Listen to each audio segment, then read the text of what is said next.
సూర్యాపేట జిల్లా మునుగాల మండల కేంద్రంలో ఇందిరా మహిళా శక్తి ఆధ్వర్యంలో మహిళలకు చీరల పంపిణీ జరిగింది। ఈ కార్యక్రమానికి ఎమ్మెల్యే పద్మావతి రెడ్డి హాజరై మహిళలకు చీరలు పంపిణీ చేశారు। మహిళల అభివృద్ధి ప్రభుత్వ ధ్యేయమని ఆమె తెలిపారు। మహిళల ఆత్మగౌరవం పెంపొందించేందుకు ప్రభుత్వం అన్ని విధాల ప్రయత్నం చేస్తున్నట్లు పేర్కొన్నారు।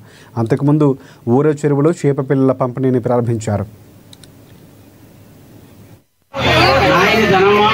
ప్రభుత్వం తరఫున ఇందిరా గాంధీ చీరలు పేరు మీద ఈ రాష్ట్రం అంతటా కూడా చీరల పంపిణీ కార్యక్రమం స్టార్ట్ అయింది।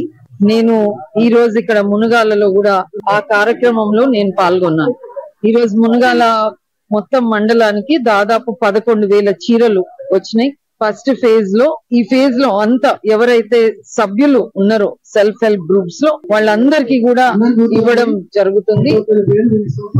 కేవలం 2,800 దాదాపు 60 ఏళ్లు దాటి ఉన్న మహిళలు గాని 18 ఏళ్ల లోపు ఉన్న మహిళలు గాని వాళ్ళు ఇంకా ఉన్నారు।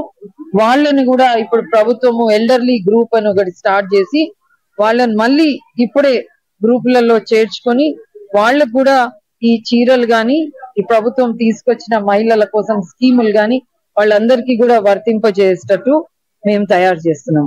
సో ఈ రోజు రేపట్లో నా నియోజకవర్గంలో చీరల పంపిణీ కార్యక్రమం పూర్తవుతుంది। ఈ రోజు మేము ఇక్కడే మునుగాలలో చెరువు కూడా చేపలు విడుదల చేసాము ఫిషరీస్ డిపార్ట్మెంట్ తరఫున। మరి ఈ 2 రోజుల్లో కూడా నా నియోజకవర్గం